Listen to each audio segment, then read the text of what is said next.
Boomer, we did it for 20 years, Tom or Bill.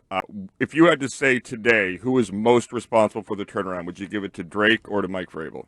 Well, I give it to Vrabel first and foremost. You got to have a head coach that people respect and that can command a room and can talk to players both offensively and defensively.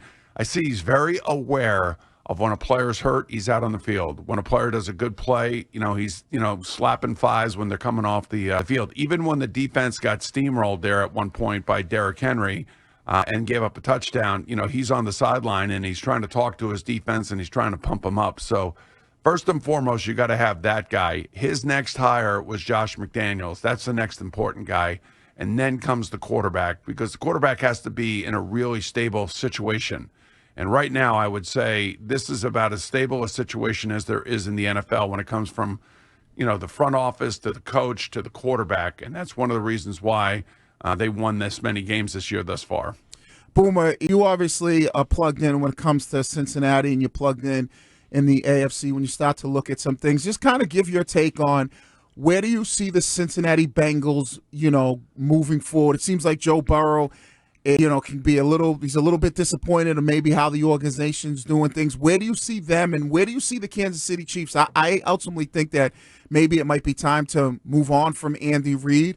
What's your take on those two teams that have been kind of dominant in the AFC for the past couple of years and the direction they're headed in? Yeah, Andy Reid basically said that he's coming back next year regardless. Mm-hmm. So, no matter what we think, he's a lifer. He's Bill Belichick, just wearing red and a little bit more of it. But I will say that he's not going anywhere. As far as Joe Burrow is concerned, if they beat Buffalo 2 weeks ago, we're not having a therapy session on Wednesday. And then, then they get smoked by the Ravens in a game in which he didn't show up, and he even said it was his worst game as a pro. And then yesterday he comes back and throws 4 touchdown passes. So I'm sure he'll feel a lot better this week, and he'll have a lot more fun playing football and spending all that money. So, I don't think he's going anywhere. The Bengals are not going to trade him. He's their franchise. The Bengals have always treated us as starting quarterbacks really, really well. They've paid us usually at the highest levels of the NFL. When I played for them, believe it or not, twice I was the highest paid player in the league for about 6 months.